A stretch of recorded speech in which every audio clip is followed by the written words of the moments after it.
अब जब वो कहते हैं कि हम जब इस वक्त आएंगे मैदान में तो तुम्हें एवरलास्टिंग डैमेज देंगे, उसका मतलब है कि ये जो डैमेज होगा आपका ये इतने लंबा चलेगा। हिंदुस्तान इसी महीने में बहुत जल्दी अग्नि 6 जो है उनका तजर्बा करने वाला है। भारत और यूनाइटेड स्टेट्स के बीच the largest ever military exercise Alaska में होने जा रही है। अग्नि जो 5th है उसकी पता नहीं 5000 किलोमीटर के करीब रेंज है। अग्नि 6 का जब तजर्बा होगा तो कहा जाता है कि इसकी 11000 से 12000 किलोमीटर तक इसकी रेंज होगी। तो गुज़िश्ता जो चंद दिन तक जंगी झड़पें हुई वो सिर्फ ट्रेलर्स थे, असल काम तो जल्द शुरू होने जा रहा है। भारत की जो डिफेंस मिनिस्ट्री है उसने अप्रूव कर दिया है एग्जीक्यूशन मॉडल जो कि advance medium combat aircraft programme है, और इसके लिए बहुत सा एरिया जो है उसको नोटिफाई कर दिया, जिसको नोट ऑफ दिस प्रॉब्ली कहते हैं, जो 4800 मील तक के एरिया जो है उसको नोटिफाई किया गया है उड़ीसा के साहिल से। कि आज़ादी हासिल की थी इंडिया ने, उनके फ्रीडम फाइटर्स भी हम पढ़ते हैं। मुझे ये बताएं क्या वहाँ पे उनके फैसले न्यू दिल्ली में होते हैं या जाके लंदन में होते हैं? सर न्यू दिल्ली में होते हैं। 28 स्टेट देख रहे हैं, हर स्टेट पूरे पाकिस्तान से बेहतर चल रही है। इसकी कहा जाता है कि जो इंटरनल फ्यूल टैंक है that will be 6.5 ton capacity होगी, एडवांस स्टेल्थ फीचर होंगे, और इसकी जो रेंज है वो अगर बन जाएगा तो वो यूनाइटेड स्टेट्स तक के नॉर्थ अमेरिका तक जो है वो मार कर सकेगा। नमस्ते दोस्तों, जय हिंद। हिंदुस्तान स्पेशल में आपका स्वागत है। दोस्तों, भारत ने अब तक का सबसे घातक और खतरनाक हथियार बना लिया है जिसका परीक्षण हिंद महासागर में किया जा सकता है, क्योंकि भारत सरकार ने 2 दिन यानी 20 और 21 अगस्त के लिए नोटिस टू एयरमैन जारी किया है, जिसके अनुसार 2 दिन हिंद महासागर में नो फ्लाई जोन रहेगा। नोटम के दायरे में 4795 किलोमीटर तक का समुद्री एरिया आएगा जो ओडिशा तट से हिंद महासागर तक फैला हुआ है। हालांकि अभी तक ऑफिशियली अनाउंसमेंट नहीं हुई कि अग्नि 6 का मिसाइल परीक्षण होगा, लेकिन चर्चा है कि अग्नि सीरीज के 6ठे एडिशन की टेस्टिंग करके इसे भारतीय सशस्त्र बल का हिस्सा बनाया जा सकता है।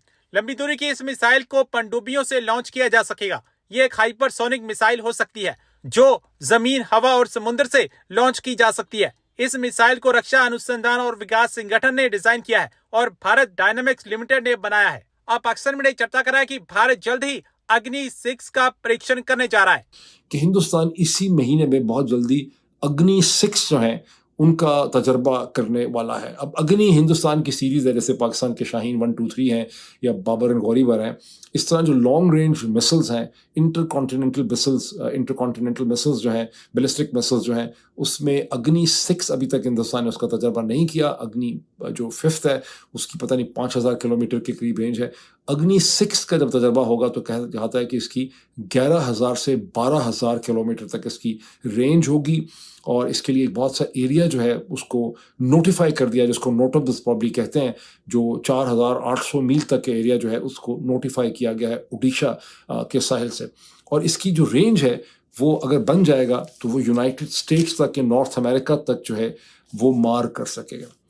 Having said this, Narendra Modi की स्पीच का तमाम तर फोकस जो है वो सुदर्शन चक्र या डिफेंस मैटर्स पे नहीं था। उनका प्रिंसिपल फोकस इकोनॉमिक्स पे था, डेवलपमेंट पे था। उन्होंने अमेरिका का नाम तो नहीं लिया, लेकिन उन्होंने कहा कि अपने फार्मर्स और अपने फिशरमैन और अपने ट्रेडर्स के मफाद पे किसी किस्म का हिंदुस्तान कॉम्प्रोमाइज़ नहीं करेगा। हिंदुस्तान क्या, उन्होंने कहा नरेंद्र मोदी की जान चली जाए, नरेंद्र मोदी कभी अपने किसानों पे, चूँकि हिंदुस्तान की आबादी उनके वोटर्स में सबसे ज़्यादा किसानों की है, उन्होंने कहा किसानों के इंटरेस्ट पे किसी किस्म का समझौता जो है वो नहीं हो सकता।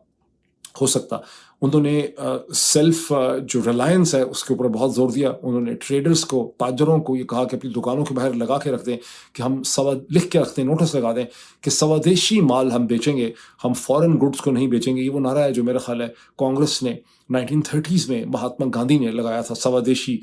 तो वो कहेंगे अपनी ही चीज़ें हमने बेचनी है। उसके अलावा उन्होंने ऐलान किया कि अक्टूबर में जनरल सेल्स टैक्स जो है उसे कम किया जाएगा ताकि कंजम्पशन में इजाफा हो सके। अमेरिका का उन्होंने नाम नहीं लिया, लेकिन सारी की सारी चीज़ें जो हैं उनकी और डोनाल्ड ट्रंप के दरमियान में इस वक्त जो खींचातानी चल रही है, ये उसके नतीजे में उनके काउंटर मैयर है। और ये पैगाम भी उन्होंने दिया है, और ये अग्नि 6 का अगर एक्सपेरिमेंट भी होता है तो ये भी अमेरिका को एक पैगाम होगा, लगता तो ये देखने में। अच्छा, अब ये सुदर्शन चक्रा नाम जो लिया गया है लॉर्ड विष्णु की मिथोलॉजी से, पाकिस्तान का जो अलमिया है पाकिस्तान के लोगों का, आप सबका, हम सबका, वो है ही यही कि हमने, और इमरान खान समेत, कि उन्होंने देखा ही नहीं कि दुनिया में क्या हो रहा है। ये इमरान खान का जो रेजीम चेंज ऑपरेशन है वो कोई इंटरनल थोड़ा था, उसके सारे के सारे मुहरकात जो हैं वो इंटरनल और एक्सटर्नल का कॉम्बिनेशन था।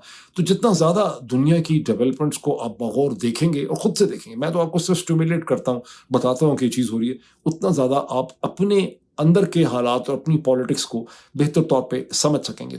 भारत की जो डिफेंस मिनिस्ट्री है उसने अप्रूव कर दिया है एग्जीक्यूशन मॉडल, जो कि advance medium combat aircraft programme है। और वो कहते हैं कि जी हाँ, medium weight deep penetration fighter jet जो है उसको अहमियत देने वाले हैं। और दिस इज़ रिक्वायर्ड, ये जो नई, वो जिसे कहते हैं ना, अपनी एयरफोर्स को सपोर्ट देने के लिए। आपको पता होगा कि राफेल के हवाले से, सोर्स कोड के हवाले से बात चली थी कि भारत को सोर्स कोड नहीं दिया गया। आपने सुना होगा, you might have heard this.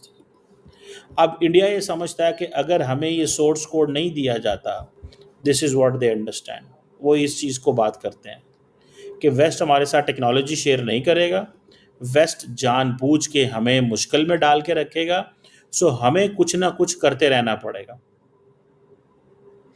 और ये इम्पॉर्टेंट डेवलपमेंट है, याद रखें कि अगर इंडिया अपनी इंडिजिनस डिफेंस कैपेबिलिटी बिल्ड करता है और इंडिया अपने तमाम जो डिफेंस इक्विपमेंट है लिंक करता है, आप मेरी बात समझ रहे हैं? करना क्या पड़ेगा? करना यहाँ पे सारा कुछ खुद करना पड़ेगा। वो कहते हैं कि ये जो डिफेंस मिनिस्टर साहब है, राजनाथ सिंह साहब, उन्होंने कहा है कि हमने advance medium combat aircraft programme को अप्रूव कर दिया है, एग्जीक्यूशन मॉडल जो है वो हो गया है, सारा कुछ हो गया है। ठीक है जी। ये जिसे एडवांस मीडियम कॉम्बैट एयरक्राफ्ट जो 25 टन ट्विन इंजन एयरक्राफ्ट होगा, इसकी कहा जाता है कि जो इंटरनल फ्यूल टैंक है that will be 6.5 ton capacity होगी। एडवांस स्टेल्थ फीचर होंगे, हर किस्म की नई डेवलपिंग जो टेक्नोलॉजी है वो इसके अंदर होगी, मॉडर्न वॉरफेयर के लिए तैयार होगा। कहा जा रहा है कि इनिशियल जो कॉस्ट है दैट इज 15,000 करोड़ रुपया। और ये जो 5th जनरेशन फाइटर जेट है, इसका मकसद ये भी है कि जो इलेक्ट्रॉनिक पायलट पावर्ड जो है उसको बूस्ट करना बाय एआई, ताकि जो डिसीजन मेकिंग है उसको एडवांस सतह पे लेके जाए। This is very significant. It means कि इंडिया का जो 5th generation stealth fighter jet है वो ये फैसला करेगा, खुद भी फैसला कर सकेगा कि अगर उसको हिट करना है पाकिस्तान को या चाइनीज जेट को, तो वो आर्टिफिशियल इंटेलिजेंस जो है उसको हेल्प करेगी एडवांस डिसीजन मेकिंग। मतलब पायलट पीछे रह सकता है, पायलट हो सकता है ना समझ पाए, लेकिन वो इसको करेगा।